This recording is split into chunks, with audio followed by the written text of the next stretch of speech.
Hello friends, welcome back to Rajgiri 3 ரோஸ். Friends, இன்றைக்கி நான் வீட்டில் தான் இருக்கிறேன். அம்மா வந்துட்டாங்க. பட்டு வந்து சமையல் பண்ணுறாங்க.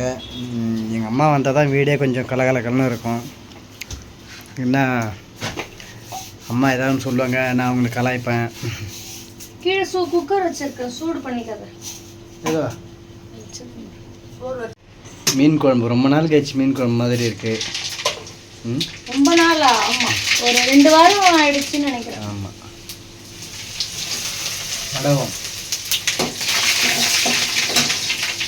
வடகம் வந்து அம்மா கொடுத்து அனுப்பிச்சாங்க. அந்த வடம் தான் இப்போ போடுறேன். ஆனால் வந்து நல்லெண்ணெய் ஊற்றி இதில் பேசிக்கணுமா? நல்லெண்ணெய் ஊற்றி பேசிஞ்சா டேஸ்ட்டாக இருக்கும். உதிராக பண்ணணும். பூண்டு வதக்கு, வெங்காயம் வதக்கிட்டு தான் பூண்டு வதக்குற அம்மா சொன்னதுலேருந்து. முதல்ல எப்பவுமே நான் பூண்டு வதக்கிட்டு தான் வெங்காயம் போடுவேன். இப்போ வெங்காயத்தை லெவலாக வதக்கிட்டு அதுக்கப்புறம் தான் பூண்டு போடுறேன். ஏன்னா அம்மாவுக்கு தான் பிடிக்க மாட்டேங்குதுல்ல, அதனால. இங்கே பாருங்க, இது வந்து வீட்டிலே போட்ட வடகம். சூப்பராக நல்லா வாசனையாக இருக்கு. இப்போ நீ அங்கே போய் நில்ல, பெருமா கோயில்ல வாசனை வருதுன்னு பாரு. Nice joke. வருதுப்பா, வரும். Nice joke, nice joke. வெந்தயம், கடுகு, சீரகம், பூண்டு, சின்ன வெங்காயம், பெரிய வெங்காயம், மஞ்சள் தூள், ரைமிங், ஆல் இன்கிரிடியன்ட்ஸ் போட்டு சூப்பரான ஒரு வீட்டு வடகம். நீங்க கேட்றாதீங்க, இது சும்மா வீட்டுக்கு போட்டாங்க. ஃப்ரெண்ட்ஸ், வீடியோ எடுக்கிறேன்னு ஸ்டார்ட் பண்ணி விட்டு எங்கள் வீட்டில் ஒருத்தர் போய் தூங்குறாரு. இங்கே மீன் குழம்பு ரெடி ஆகிடுச்சுங்க பாருங்கள். எனக்கு என்னமோ இந்த தடவை மீன் குழம்பு டேஸ்ட்டாக இருக்கும்னு நினைக்கிறேன். ஏன்னா வாசனை சூப்பராக வருது. இங்கே பாருங்கள், கவலை மீன் போட்டாச்சு. சாப்பிட வேண்டியதான். இது வந்து சுண்டல் வச்சுருக்கேன். நேற்று அடிச்சிட்டான் போட்டு, காயமே ஆயிடுச்சு. வச்சந்தான். இப்போ வந்து 10:30 மணி ஆகுது.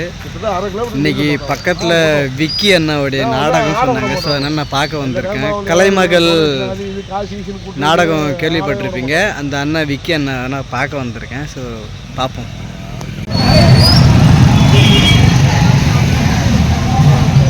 இங்கே நம்ம ஊர்லேருந்து ஒரு 3 கிலோமீட்டர் தான். அந்த நாடகத்தை பார்க்குறனோ இல்லையா, விக்கி அண்ணா பார்க்கறதுக்காக தான் வந்திருக்கேன். நானும் அவருக்கு வந்து ஒரு பெரிய ஃபேன் தான். ஏன்னா வந்து அவருடைய காமெடியால் நம்மளாம் சிரிக்க வைப்பார் இல்லையா. ஸோ அதனால் இன்றைக்கி தான் நான் ஃபஸ்ட் டைமாக நான் பார்க்க போகிறேன். இதுக்கு முன்னாடி வெளியூருக்கு வந்தாங்க, நான் பார்க்கல. இப்போ வந்து பக்கத்தில் ராமநாதபுரம் வந்திருக்காரா, இதே பார்க்கணுன்னு ஒரு ஆசை வந்திருக்கேன். அவரை பார்க்க தான் இவ்வளோ கூட்டம்னு நினைக்கிறேன். பாருங்களேன், கூட்டத்தை பாருங்களேன், அவ்வளோ கூட்டம் அவரை பார்க்கறதுக்காக.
சத்தம் போடாதீங்க, அமைதி கூத்து போடாதீங்க.